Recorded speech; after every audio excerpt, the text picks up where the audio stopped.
Incident Response Management by Mr. Shrirang Pande. Mr. Shrirang Pande is certified ethical hacker and forensic investigator. He has done so many certificate courses in field of forensics, cyber forensics like CES, C, ECSA, CHFI, and so on. If any participants have any questions regarding today's topic, you can ask in live chat. The questions are answered by experts in last 5 to 10 minutes of webinar.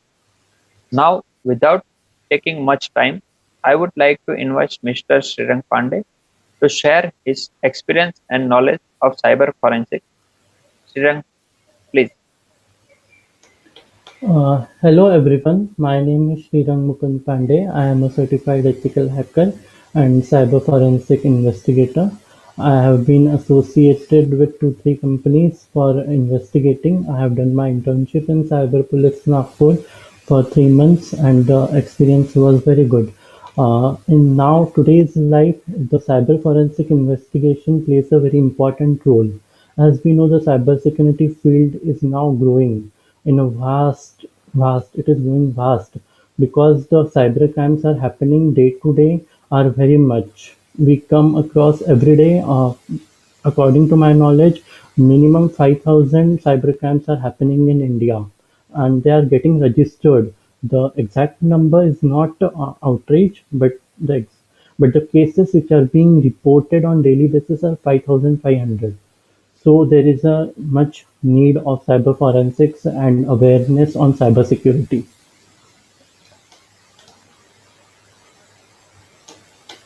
So let's start today's seminar and it will be on cyber forensic investigation. When I say cyber forensic investigation, first the hacking part is done. It is done on company's website, web server or any other thing. Then only we can do the forensic investigation. Basically nowadays many company has cyber forensic investigation team, let it be government organizations or private organizations. They have a dedicated team to do forensic investigation because then only we can get close to the thief or whoever the culprit is. A few cases which I have seen is that in private companies, when the people leave the company or they get terminated, they knowingly do leak the sensitive data from their company. So it is again a malicious activity and that needs to be caught. So for doing this, we need to do the cyber forensic investigation.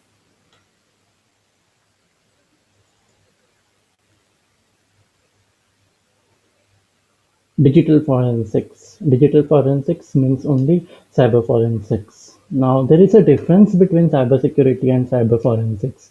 Much people exaggerate that cybersecurity and cyber forensics are the same, but no, they are much way different. Both are different. Cybersecurity deals in only the aspects of getting secured or how to be safe or to assess ourselves so any attack is not done on our side or to our end.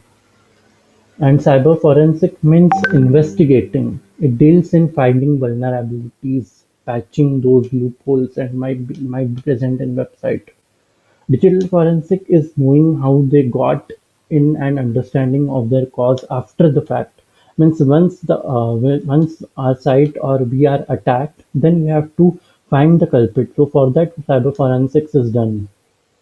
Whenever employee leaks the data, it may be internal employees or external employees. Whenever information is leaked in private companies, so cyber forensics team is called in that company and we start doing investigation. So what we do in basic steps, we clone the hard disk of the employee to get malicious or to find the malicious activity. We clone the whole hard disk using the encasement. We do raw data extraction on the hard disk and then we run autopsy.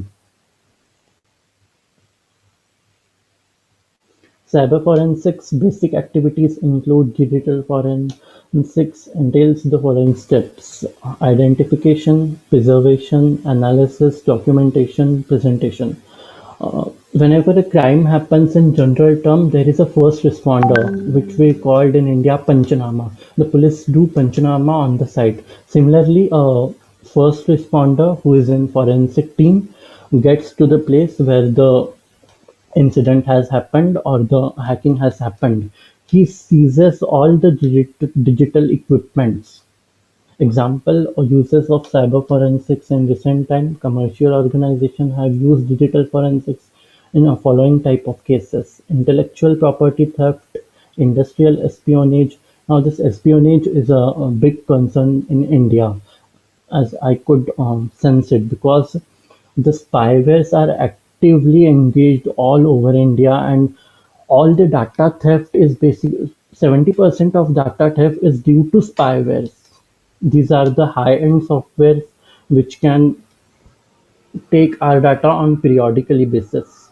Employment disputes, fraud investigations, inappropriate use of internet and email in the workplace, forgeries related matters, bank rapine investigations, issues concerned with the regulatory compliance.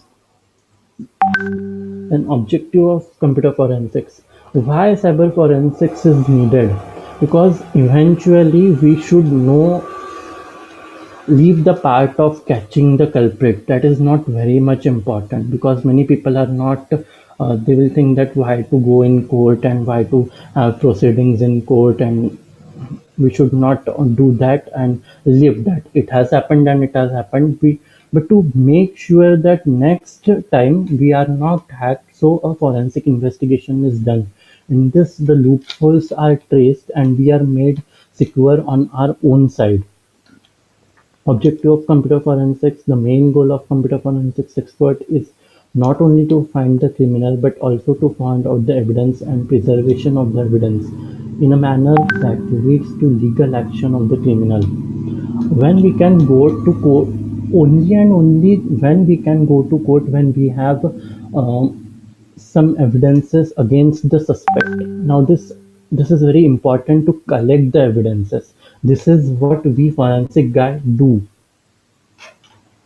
First of all, we collect all the equipments, digital equipments, and then we analyze it.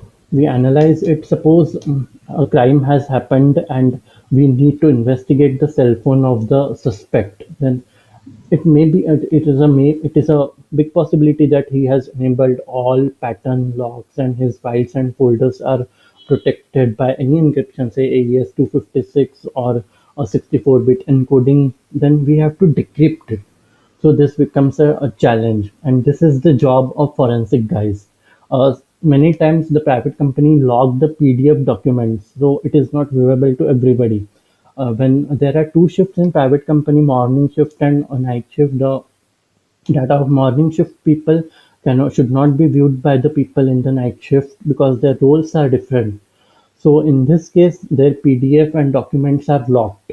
And if something happens, hacking happens, or any intrusion is there, so when the forensic guys investigate it, we have to first decrypt the things. We have to open the locks. That is called as decryption.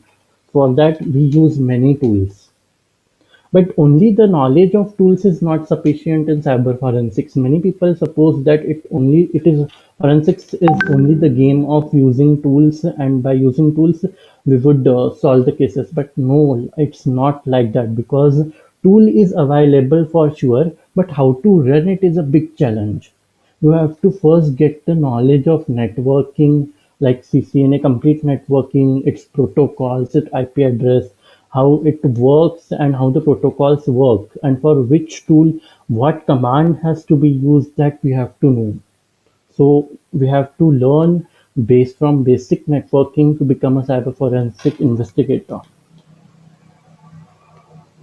Now, categories of cybercrime: cyber trespass, cyber deceptions and thefts, cyber pornography, and cyber violence. Again, cyber pornography and cyber violence is a big problem in India. When the CAA CAA riots were happened in Delhi. At that time, it was registered as cyber violence.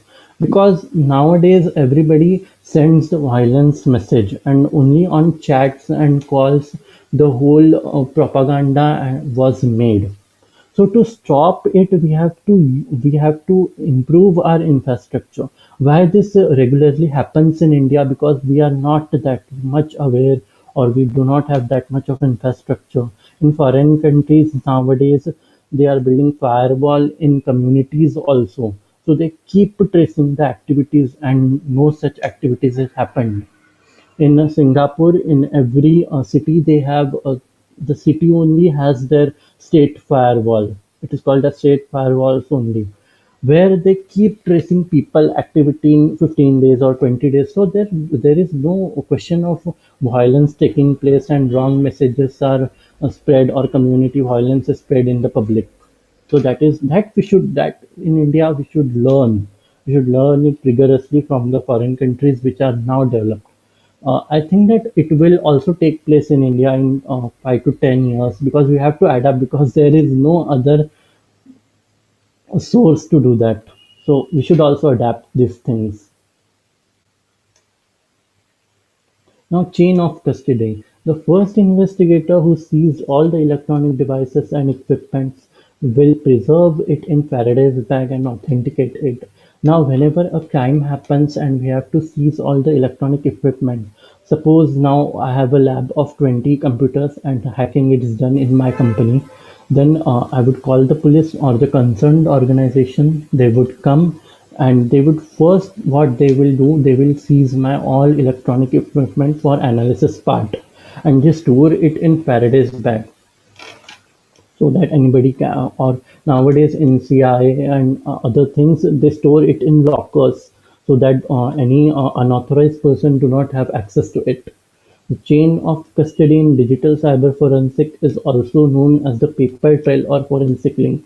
First of all, we have to do a paper trail and a set of documents.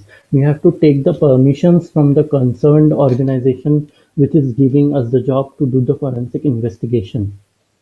Another part is that there is an engagement policy, which was the certified professionals like us have to do. It is a non-disclosure agreement that whatever the sensitive data I will be seeing under their lab, I will not ever disclose it to anybody entire in my entire life. That's my responsibility. And if I disclose it, then there is a possibility of me getting my license and certifications getting cancelled and harming my own self, my own career. So that I don't recommend. We should be aware that whatever we are analyzing, first we should secure it from our end, because I am taking the responsibility of doing the forensic investigation on a third party. So first, he's giving me the project, that he is assuring that I will keep his data safe. So I must take the responsibility and keep his data safe.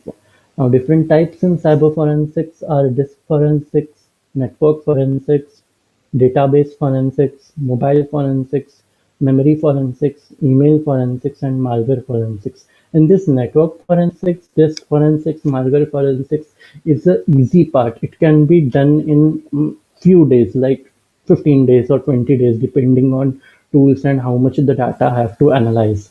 But then the tough part in computer forensics is mobile forensics, email forensics, and database forensics. Why I say database forensics? Because data is very large. Whenever an attack happens in data centers, like before 2 years in 2019, in March 2019, Exigo and mm, Dunzo applications were hacked, and about 5 million people data were leaked, where was breached, their data was breached. Means people don't know that their information is compromised. So we are the people who found out that whose information is hacked, and you should know that you are compromised. It's a big thing, because we keep the email ID password same for years and years.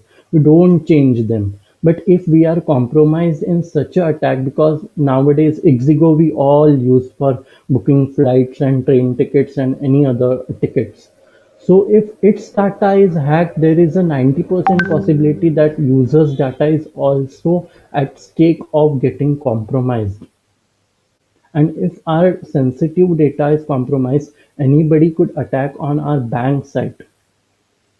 Suppose we have a bank account in a non-nationalized bank and their server is not capable of handling so many requests which attacker is sending, then there is a might possibility their server gets collapse. And if the and they can nowadays many other infectious attacks are carried out like SQL injection, database injections, then through malware or spyware or Trojan malwares. So any injection can happen. So we should be secure from our side. We should keep on changing our password from time to time. I will say we should change our password every month. And we should not store it in our mobile phone because mobile phone are very much compromised nowadays because every Chinese apps are stealing the data. The live demonstration of tool how the Chinese mobile steal our data will be shown in the seminar when this slide gets over by me.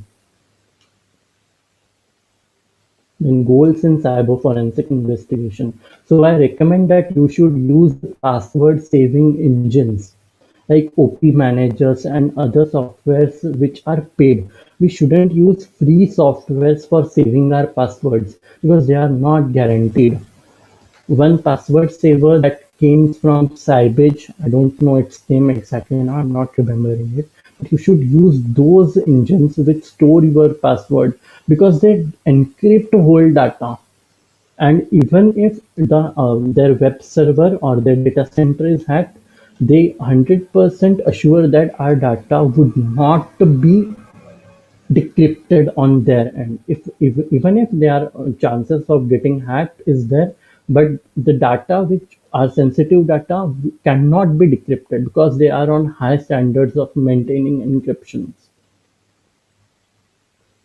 So I do prefer to use password saving engines and password saving applications, and they should be renewed after 6 months or 1 year period so that we are safe. We should install DigiLockers and save our information or save our certificates and other information on them.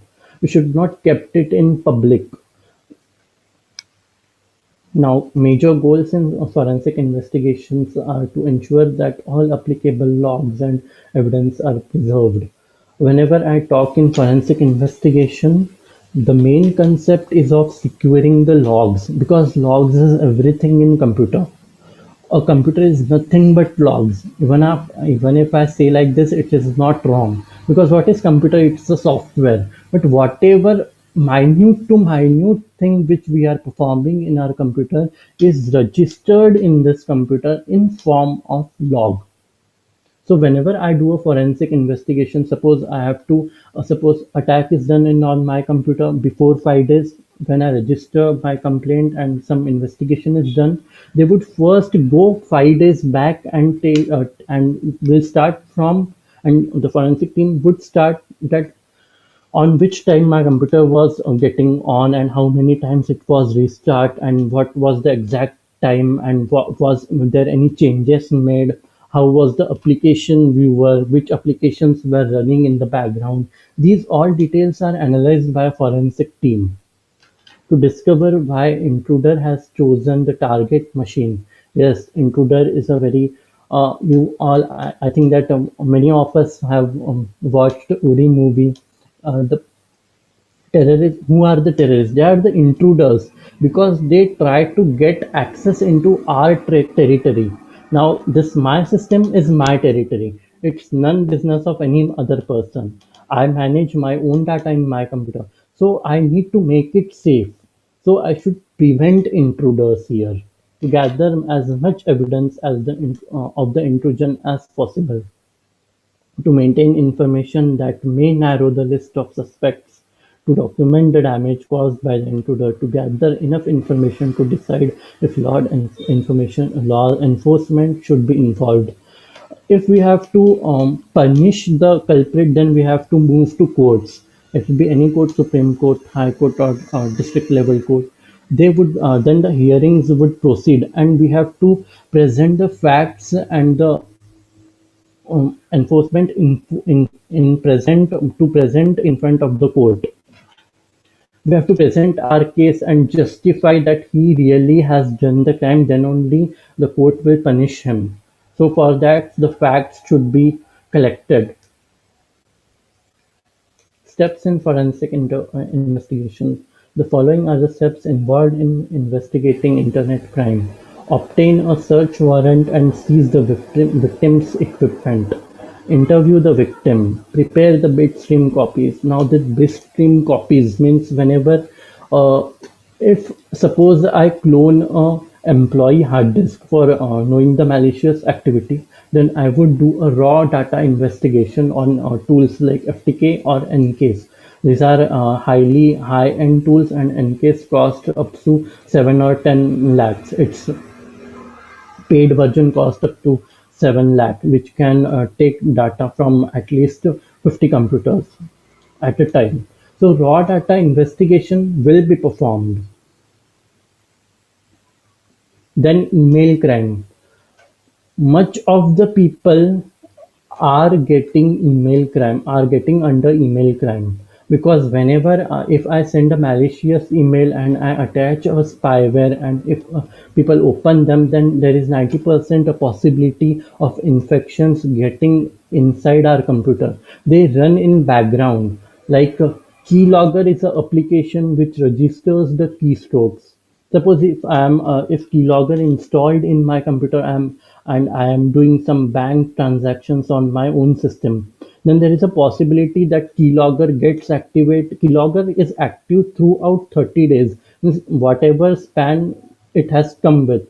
Keyloggers come with a span of 3 to 4 months, and they remain active in victim's computer for that much period. So if keylogger is active and I'm doing some bank transaction, then the possibility of getting the password revealed to the attacker is very much. So to prevent this, we should always have antivirus. But having just antivirus is not the solution here, because what antivirus do is it only inspects incoming traffic. It doesn't and that also it doesn't do 100% on which aspect, on which if the policies which are configured on it, on that aspect only it would perform its job, on which it has said to do this job, that only job it will do. It would not do scanning on 100% files and 100% aspects. For that, we should install firewalls. Firewalls are getting very much popular nowadays, because antivirus is okay. It will not do the 100% job. But if we want to make us secure from worms, viruses, other infections, other attacks, or excessive scripting, then excessive scripting is very horrible nowadays, because it can steal our sensitive data in an application. If I am having my own website, and if excessive scripting is done in my website, then all my private files which have set in the background of my application, there is a possibility of getting revealed to the attacker. So I should avoid it. So we should use nowadays firewall, not antivirus.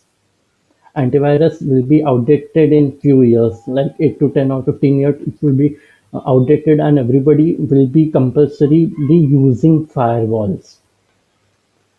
Now there is a spam punisher. It is a tool in which uh, now we know we came across many spam mails nowadays. In our inbox, 50% messages are fake. They are from any party, any country, and they are spam. And we don't know that any some other application is attached to these mails. So for getting it known, or first we should remove all spam emails. They should not come. If any spam email comes, then their company is reported in this mail, in this tool. Its name is Spam Punisher 2.4. You can note it down, and you could personally use it from now onwards. Then this is hardware forensic kit. uh, Whoever have a digital forensic lab, or who are people who are into forensic investigation, they buy these tools because it becomes easy. because nowadays this is the forensic kit which we directly carry to the spot where the crime, where the cyber crime has happened.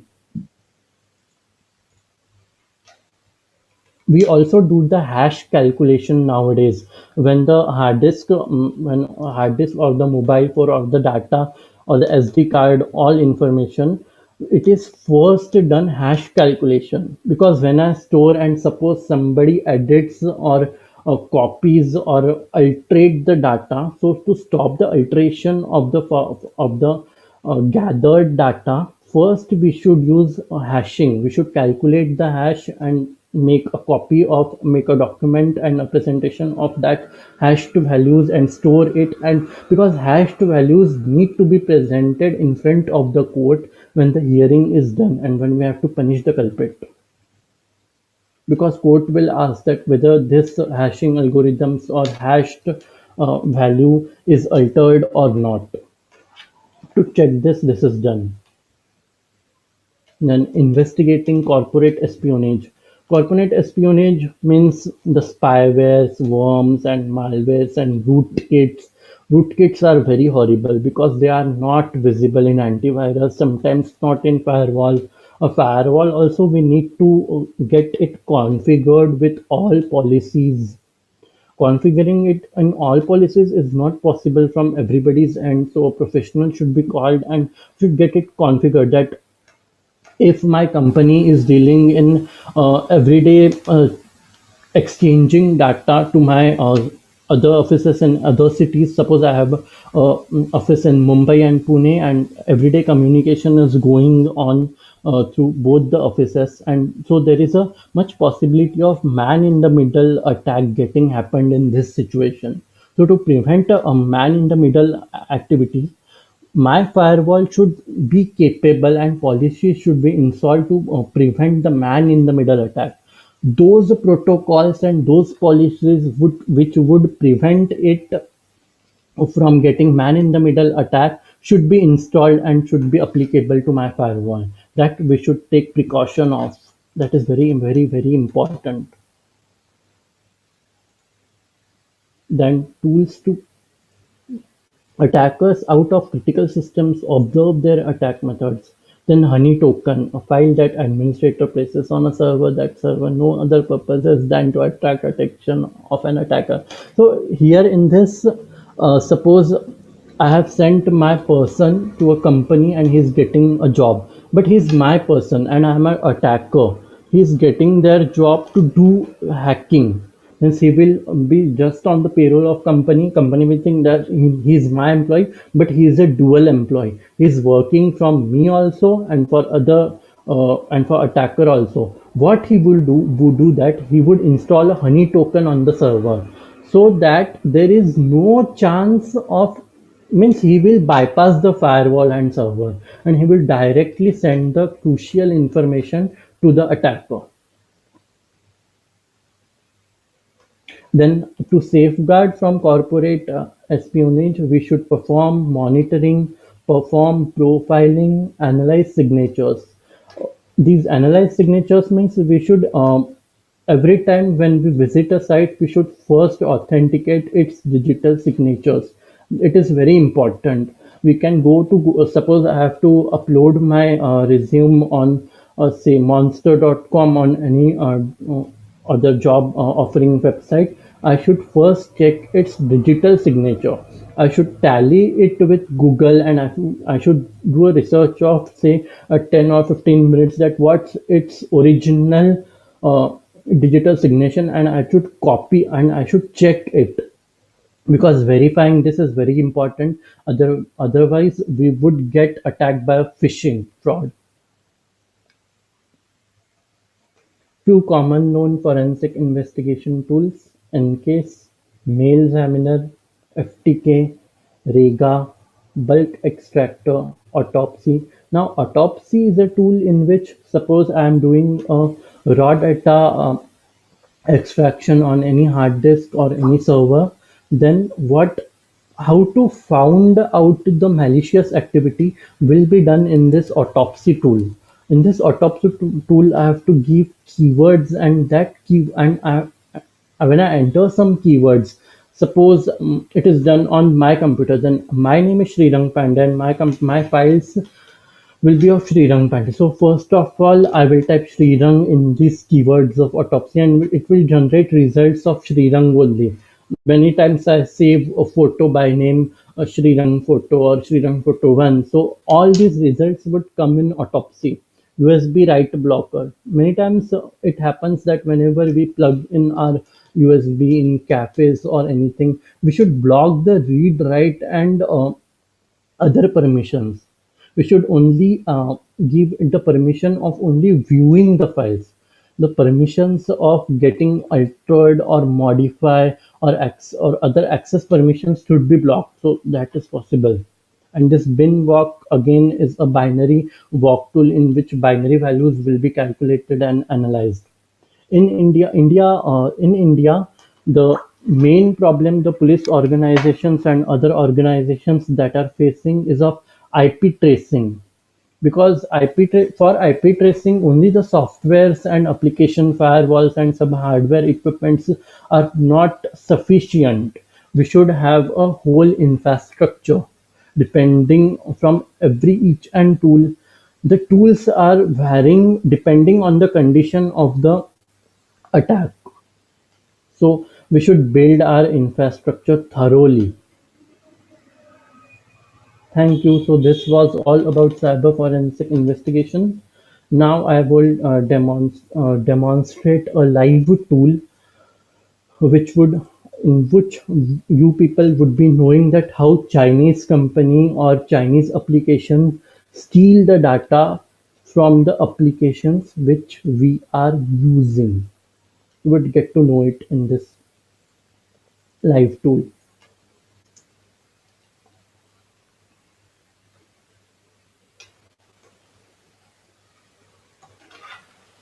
I have installed one sensitive tool from Kali Linux. It is called as extension analysis.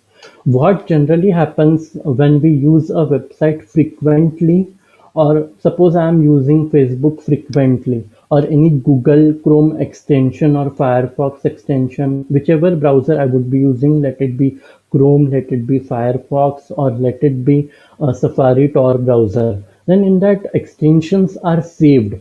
Sometimes it are saved automatically, or sometimes we get it installed so that our work is done quickly. I just go to that extension and it opens quickly. So for this purpose, how could I know that the extension I am using is safe and it is not stealing the data from my information is not being compromised? So for that, I recommend many people who are on technical side or others should also learn. Yes, when I tell you should learn, you would need to learn this tool. Open YouTube or or just learn from any education system, or you should do a basic workshops on cyber forensic investigations and who tell these tools to use, and you should learn how to run these tools. If you have sensitive data and you want that your information should be secure and that not to be revealed to the Chinese parties or Chinese application, then you should use these tools, because now the time has come when you should use these tools on daily to daily basis also.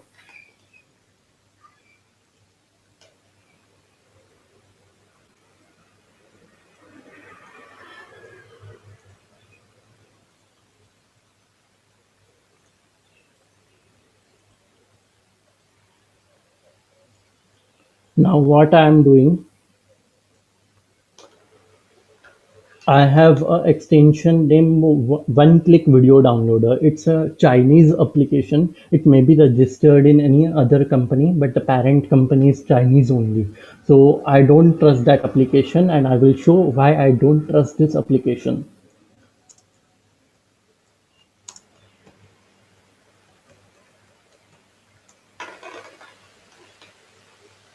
Now this is the application one click downloader. Here its extension. Now when I have to investigate this extension that it is malicious or not. So now what I will do is that I would simply copy that extension here and make a thorough analysis.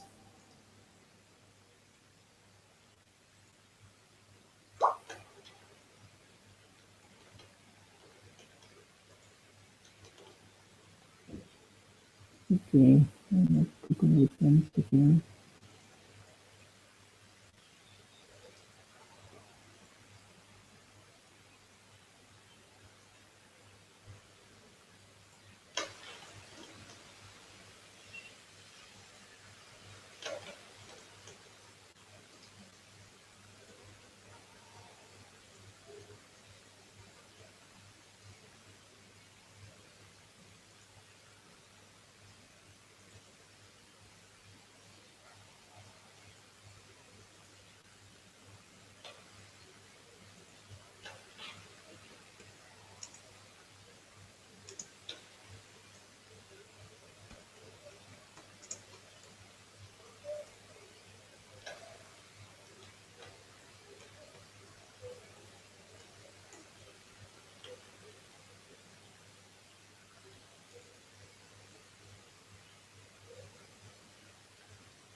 2 minutes. I need to process it from the start, so it's 2 minutes. I would be doing the activity in background.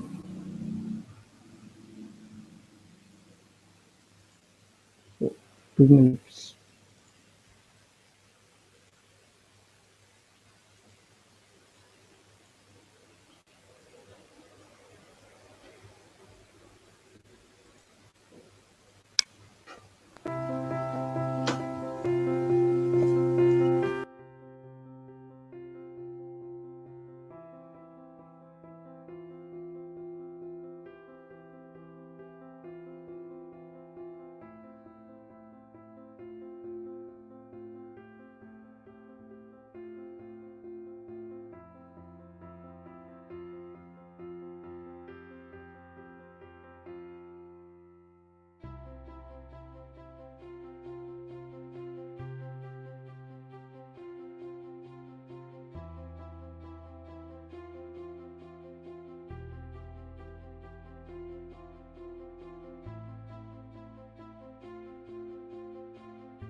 We'll start.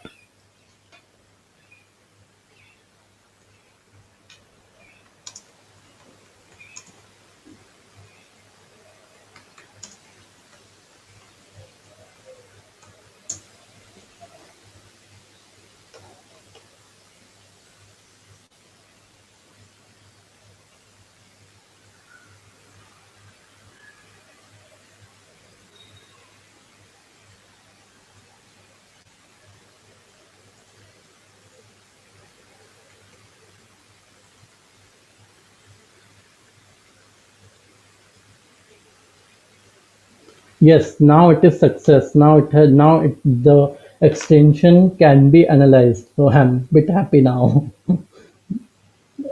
Because what happens with this tool, that whenever we use these tools, it should be fresh installation and we should use it immediately. The time gap is not accepted in these tools. What I did this morning, I applied this tool in 8 a.m. and now it's 12 p.m. So it's not accepting the real-time values which are giving in this tool. So we should install freshly and quickly do our task. So this is now I've scanned the extension. Its analysis ID is this. Name one click downloader. As I said, it is a Chinese app, but it could be registered in any other country, but the parent company is Chinese. Similarly to MI and so on. The phones that are coming from China has bloatwares installed in them, and sometimes we cannot remove that app. They will run in our phone in background and we don't know whenever our data is compromised with them and so on. So it's a horrible thing. I think that whenever now onwards Micromax has come with good phone and we should purchase them, make in India and buy in India. We should follow that because our data will remain in India only. Where it will go nowhere to another country. So that for sure we would having. That bit we should have. Now here, when I talk in files, then these are the files that are associated in this app. This app has these more files. This tool can analyze the files which this app has attached. Now I will show, wait for 2 minutes. This is example.com. Whoever has some knowledge in cybersecurity and who are attending, they might be knowing that example.com was banned in many countries in 2017 year because much chances of getting ransomware attack or SQL injections or getting botnet installed on our system is very much. So we should not use this site. But what is happening in background that this site is getting automatically updated, means some extension or some pop-up will come in our windows while using this app, and we would think that from where this example.com came into my computer. So it is a very bad thing. It will come automatically. So to block this cannot be blocked in antivirus. We should configure this example.com in a policy in firewall that specifically I want to block example.com in my firewall, so that again it never pop-ups in my window or my browser. That precaution we need to take. Again, see, this has injection.js also. Means it can be a good file or a malicious file. I don't know about it. Again, it needs to be scanned under burp suite or any other extraction data mining tools which are present. Now, as the time is this, I cannot demonstrate that also. See, everywhere it is example.com and image.php. Okay, this is a tool, this is a website from which it has taken, and gstatic.com. And why these websites need to be present in this tool? There is no need. They have injected it for doing a malicious activity, for simply doing a malicious activity on a user's computer.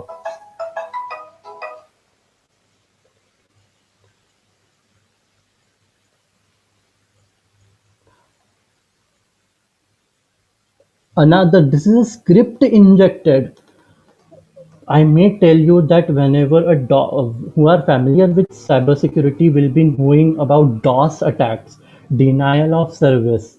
A day, if I am compromised with this DOS attack, a day will come when I myself would enter a password of mine and I would not be able to open my applications because that's a denial of service attack. In this attack, the user is unable to access his own applications, his own data. So it's a very horrible thing. Private companies are much afraid, and government institutions are also nowadays much afraid of this DOS attack, because doing a forensic investigation on a DOS attack, starting from social engineering, IP tracing, is a very hard task and it's a tough task. So we should take care that we are not a DOS attack. DOS attack is not done on our side to us. So to prevent it, I always say we should preserve every data. We should have backup. We should use search engines to store our passwords. We should use firewall on timely basis. Now private firewalls also have come, like neuro version, or one second. I will tell one private firewall which people should use. I have mentioned it in my file. Yes, private firewall with anti-spyware is a tool which individual like us, every person should install in his or her computer to check that which spyware or worms or rootkits, botnets are getting installed in the background in our system, to check that it will eliminate or will not eliminate. That is the second part. But we should come to know that what is getting installed in our system. That's priority. It should be done on priority basis, and then to eradicate it, either we can find or we can take our laptop to any shop and any concern who will tell us, now you install this tool. The cost will be in dollars, but you will be safe. You will not be compromised with ransomware attack and that stuff like that, because it's horrible. I have seen ransomware uh, attack in which the whole information of laptop or system gets compromised.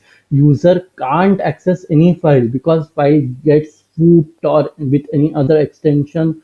So the whole data, suppose I have a 2 TB hard disk, and if 2 TB data is pooped, then I would be at a total loss. It would be huge loss to me. And if so, for that, nowadays private companies have started getting mirror backups. They do backups like mirror backups to other server. To they lend their data to two companies. One company will be first, and second company would be doing mirror backups. First company would be doing primary backup, and second company would be doing mirror backups. In this way, it goes in these days. So I recommend all of you to use this private firewall with anti-spyware. I think it's some just 15 to $17. But tell me, whenever we go out, we spend minimum 1,000 rupees nowadays on anything. So instead of spending on that, we should spend on this. It will protect our data. I recommend this thing. Now coming back here, as I have told you, then we will go to permissions section. That what all permissions this app is getting on my end. On my browser, he is taking the permissions of tabs. Suppose if I'm doing some bank transaction and I'm opening a tab of SBI or Axis Bank, then it this app is and if this app is running in background in my application viewer or taskbar, it can access that tab. Now, why this application need to access any tab in my browser? It's a crime. Yes, I repeat, it's a crime. It is not possible and we should not let it happen. Again, for downloads also, it grants your extension access to the Chrome.downloads API. Downloads what we are doing in our system, to that also this application has access. If there is urgent need of installing this app or using this app, we should try to deny these permissions, because there is no need. The only need is to download, to make download. storage. Again, it has access to storage and URLs. Now I suppose that download and storage, it should have access if I'm downloading something, but to URLs and tabs, it should not have this. This application should not have access. Then another thing is URLs and domains. Now here comes the stealing part, that how Chinese apps steal the data from us. Yes, this particular application has been assigned with some few IP address. Now this IP address is from Germany. Now we don't know that what activity this IP address is performing. It's from Germany. Now I'm using this tool in India. The tool is of origin with China. The IP address may be spoofed, or it may be coming from multiple locations. About that, I need to do the investigation. I'm not sure, but it is showing that it's from Germany. It can be from any country. I don't know. But why should I should give access to my things to a IP coming from some other country except India? That is not promising, right? Now I will get geo IP lookup. Now, what I recommend is, you all people, whenever you search a website, you should first scan it under who is IP lookup zone, or forward lookup zone, or or find me, or NS lookup zones.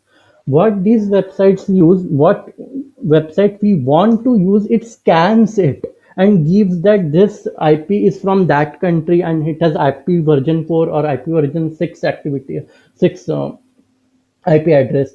So if I want to access a website which is present in Delhi, so I should be able to access that only website which is present in Delhi, not a fished website or a cloned website which is present in Pakistan or some any other nation in this world. So to prevent this, we should use geo IP lookup, or whoismyip.com.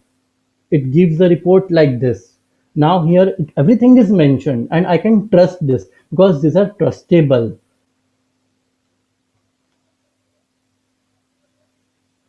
IP is 207. This is IP version IPv4, city, stank vendor, region, Saraland, region code SL, Germany. All details we will see here. So that's a nice thing. But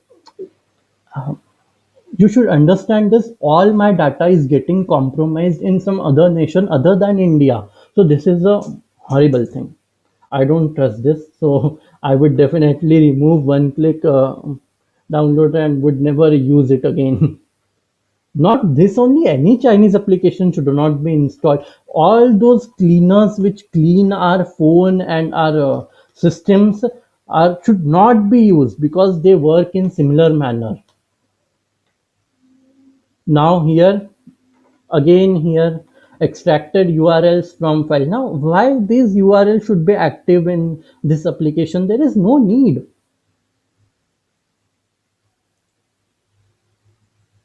Now here is the headers. You can check it in HTML and some for malicious activity. Again, there are some tools for checking HTTP for injections and all. We can check there.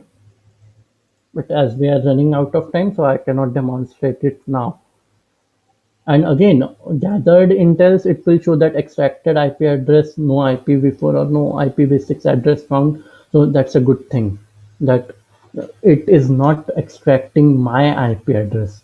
This part is that would my IP address would be extracted by this tool.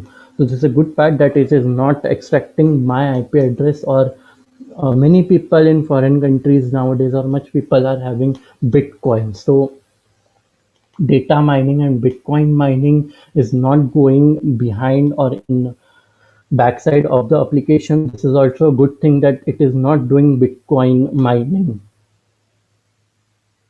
Again, now these are the comments. Now okay, I will tell that these are not the comments in Java. This is a SQ, this can be SQL injection, because the type of the SQL injection is like they are using and, or, get, and symbols with any other combination of values, so that it could make server confused with multiple requests, and the loop may be on infinity. It will go and go and go on sending requests, and one day the server would crash. So this is simply SQL injection. Means it can be SQL. So why these so much of scripts needs to be installed on this application? I don't understand this. So it's again a malicious thing, and it can harm us, definitely harm us.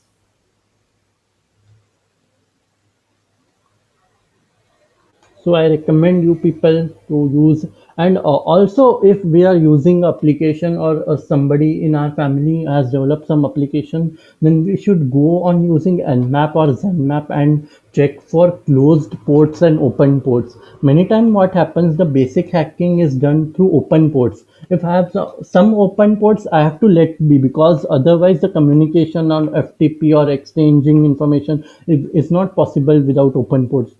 If I want to do file transfer in my both offices present in Pune and Mumbai, then I need to activate or keep open my FTP server. Otherwise, I can't make a communication. So for that, I need to make it open. But as my work is done, I should close it. If I don't need it for 24 hours, then I should keep it closed. So that thing can be done in Nmap and Zmap. I recommend it to the people. So that's it. And now we'll move forward to, I will give a quick review of firewall. Now, in way back 3 years ago, I did my firewall certification. That is, I learned checkpoint firewall. It has application firewall also and hardware firewall also. Application firewall is very easy and cheap. Cheap, not cheap. It costs in lakhs, but it is cheaper than hardware firewall, because hardware firewall cost up to 2 or 4 crore rupees. Who need this? A big giant company who has information on his server or data centers like Geo and others would like to have these firewalls like Palo Alto, Checkpoint Firewall, Cisco ASA, Adaptive Security Appliance, and other firewalls. They need to install this, not we. But we need to install private firewalls for our end, for making ourselves protect.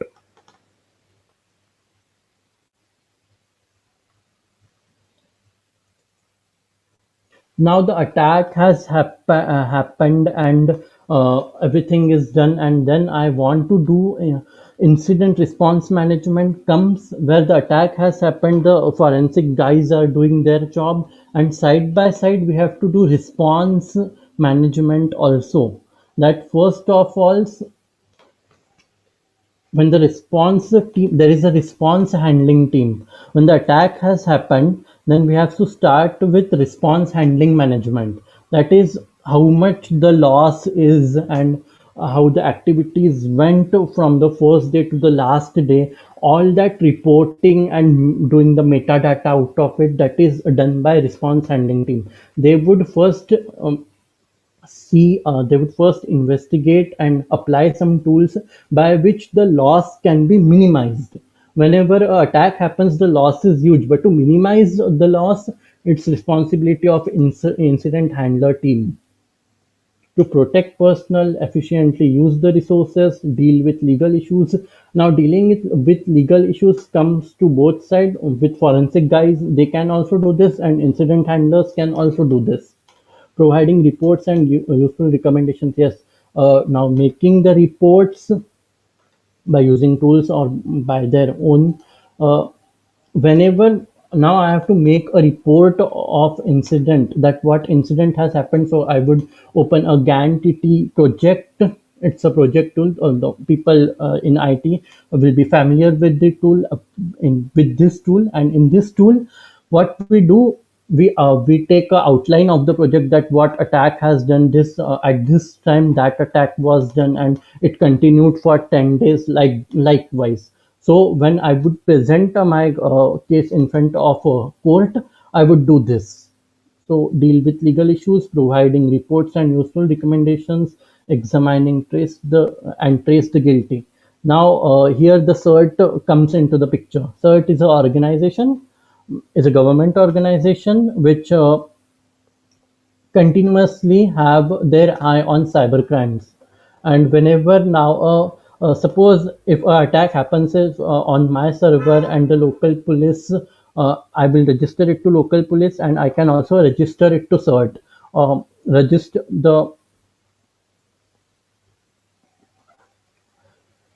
the plus point of me registering my case to CERT would be that it would be registering on a big platform, and they will analyze it. They would see all the data that likewise this attack has happened in the previous or not. So they will compare that it is a likewise attack, and they will investigate, so it becomes easy for them also. Then legal review and appointed strategy, companies financial support, executive support, tested action plan, physical resources, examining security for networks and system, IPS IDS. Then again, IPS and IDS are much important factors. We can install on our private systems also. IPS is intrusion prevention system, and IDS is intrusion detection system. IPS, some of a few good tools in IPS also has OSSM and some other tools which we can use to see that is there any intrusion taking place in our system, or when we need to detect the intrusion, at that time also we need to use IDS along with firewall. This IDS should be configured in firewall, and we should also set up alarms in firewall in case any attack is in process of getting. I'm in process of getting attacked. At that time, some alarms will rang up, and the beep would be, and the buzzer would go on and go on sounding. That I would come to know that yes, somebody is attacking me. So at that time only I will remove all the internet connections and shut down my system, and I would start taking backup. So if there is a loss, my sensitive data, I would have the time to take backup. This is a plus point. Well, we should use IDS and alarms, and we should activate all notification alarms in our firewalls. Now, incident recording. Yes, incident is recorded. Whenever incident happens, from the first moment, the first responder who is in the incident response management team starts recording everything, because uh, this recording has to be presented in court, or for their analysis also they do it from recording, not the original data is hampered. Every time a copy of a set on which analysis is to be done is verified, analyzed, and on that part only I would analyze on the copy part. So when the date and time of the incident happened, who has reported the incident, systems involved, backup info such as log files, error messages, data collection, host-based evidence. Now this host-based evidence means I'm the host. I'm having an attack is done on my system. And I'm host-based evidence means I would have some of evidence on my computer also, that this file was hampered or tampered on this date, and that file was spoofed, or something attack was done on that particular file. So that is called as host-based evidence. Network-based evidence, another network-based evidence, some intrusion or some IP address which was not familiar to me is getting flashed out on my firewall or my IPS IDS, thing like that. It can happen now, because if we have configured some familiar IP address, then it would be allowed. But the dirty IP address which I don't need, or which are not scanned and which are not good, that don't need to be present in my system, or that should do that do not have access to my machine, that should not come into my network. So to prevent them getting into my network, we use this. Incident response team members, info security officer, information technology officer, privacy officer, network administrator, system admin, application business officer, internal auditor. Nowadays, every private and government companies have security audits time to time. RBI have made compulsory norms that in a year you should make, a big company should make one security audit, and a small and medium sized company should make two audits in a year, security audits. Now pen testers and bug hunters, it's a good Great people are bug hunters because they hunt bug. They aware the company that this attack might take place in your company. So these are great guys. Bug, bug hunters are great guys.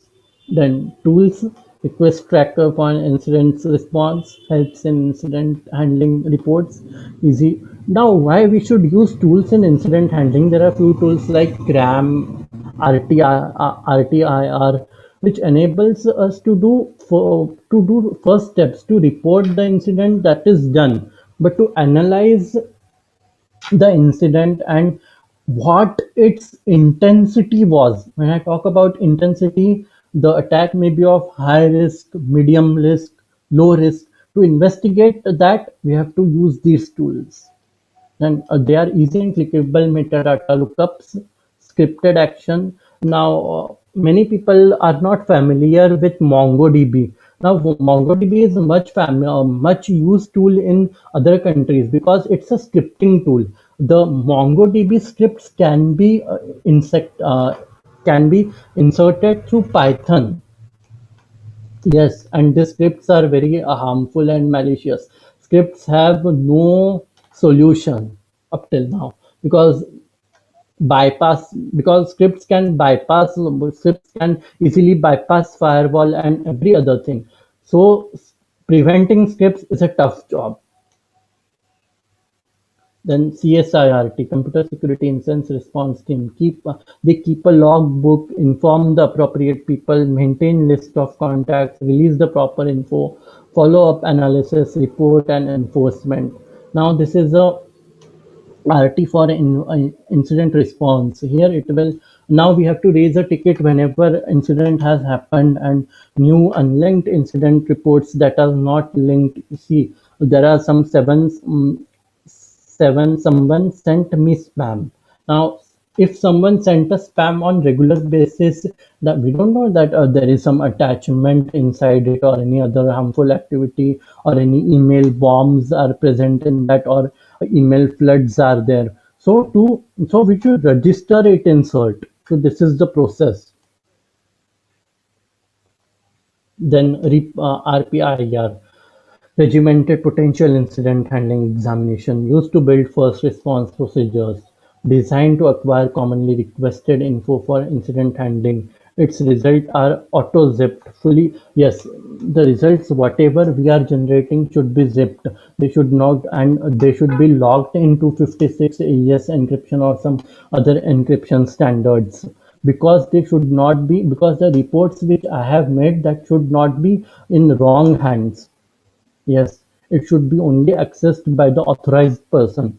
So for that, then the other SHA verification fully configured. Then whenever I tell that these tools which I have used, their report should be in UI, not in command, because the person present in the court or the judge, they are not familiar with command part of section. They know GUI means user interface they know. So we should keep our report in a easy way in which could be understand by the people present in the court. Then stored to secure central repository and email notification. Then incident categories, low level, middle level, high level. Then there are some tools like CRAM and much tools I cannot reveal here because some are sensitive, but there are many. Then BMC Ready Action Request System. This is also a tool and ART application for incident response team. These are some free tools which everyone can use in incident handling. Then you can use application viewer, application extractor, metadata analysis, data mining tools, which continuously mine our data in our system for any malicious activity. This process go up to 16-20 hours. It is a long process. We should carry out in 6 months, say, or in 4 months. That's it. So I'm done. I will just tell on how the firewall works shortly. This is checkpoint firewall and this is a hardware firewall unit. Yes, it would be hardware also and its application would run simultaneously on my desktop or laptop also. Since both application and hardware are used simultaneously. to give a good security. Yes. Okay. Thank you all. Anybody has questions to ask? Uh, Thank you, Srirang. There Yes. are some questions. There is one question from Vikas Rajan. His question: how much law firms on ground Sir, you are not are knowledge? audible. Please hold the mic near. Am I Now you are audible, sir. so it's question from Vikas Rajdan.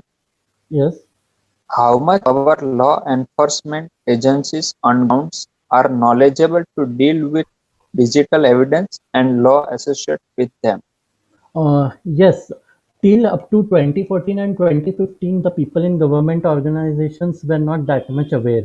But in these times, they are trained well. They are well trained from police training academy, from foreign persons, the qualified persons from Israel come to India and they give training on cybersecurity and in this incident handling, response management, and forensic investigation to our person who are there in SORT and another Mumbai police and everybody and every other person who are engaged in forensic and incident handling activities in government institute. They are trained. Nowadays, they are trained. Yes, they have knowledge. But now this cybersecurity and this crime investigation is so vast that every attack cannot be known by any person. So few cases I can solve, few cases some other person will solve, or few cases I will outsource. Like this, it goes. But India is not that much. We are lacking. I know that we are lacking according to in state of in comparison to developed nations. Yes, we are lacking today, but I think we will get in with competition in 10 years or 12 years. We are trying to build infrastructure today. CERT, Indian CERT is not looked below average. It's a very means today we are very much reputed and everybody sees us on high level. Yes, another topic which I would like to Yes. say that uh, in 4 5 years, as the cybercrime cases are on high rise, and every time we cannot go to police and say that this has been done to me and this has been done to me. So now in foreign countries, in developed countries like Japan, Malaysia, they have started cyber clinics. Yes, cyber clinics. Whenever we feel cold cough, we go to doctors. So whenever now something will happen in our system or our server, we in India also in coming 10 to 12 years, cyber clinics will start.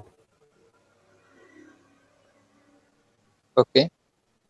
There is another question from Vaibhav Madhvi.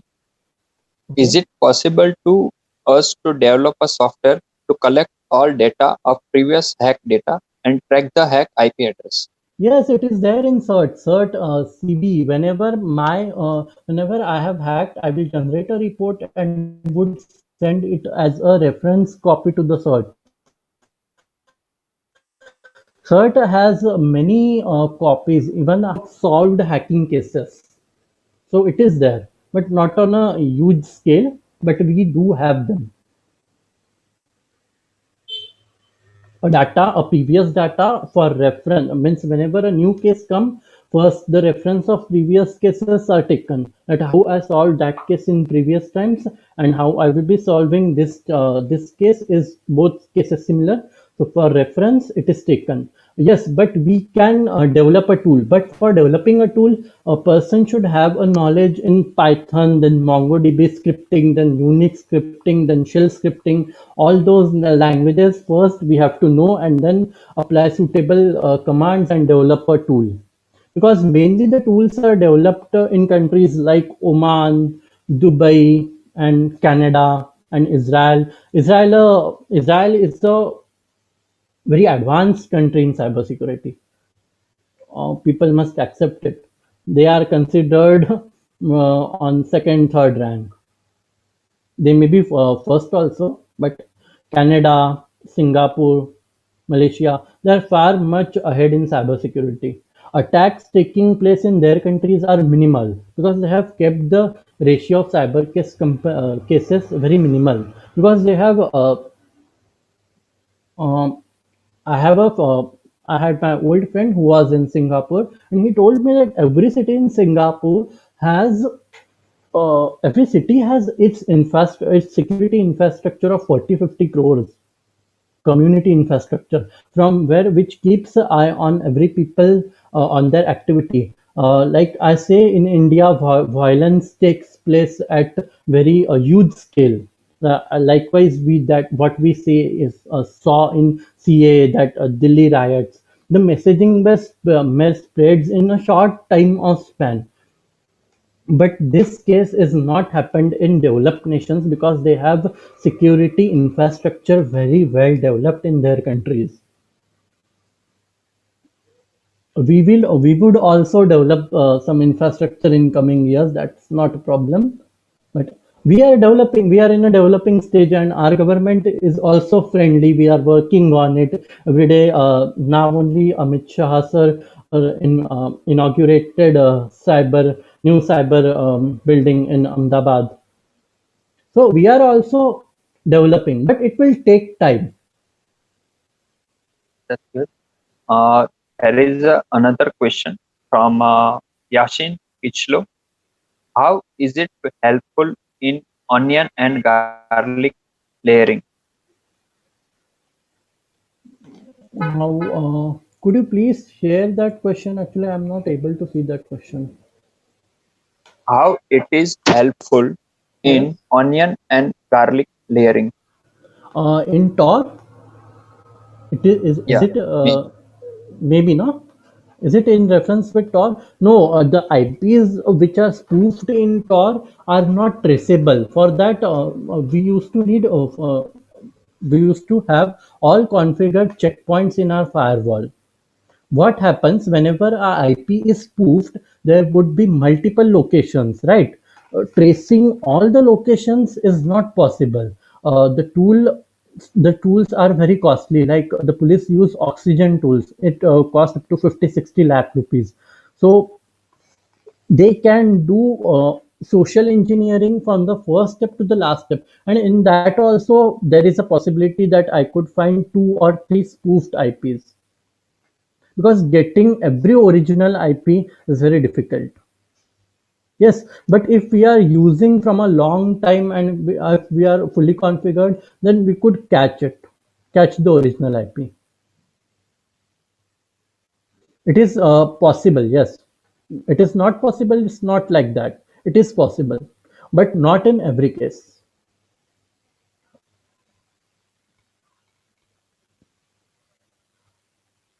Even nowadays, our MAC address are also spoofed.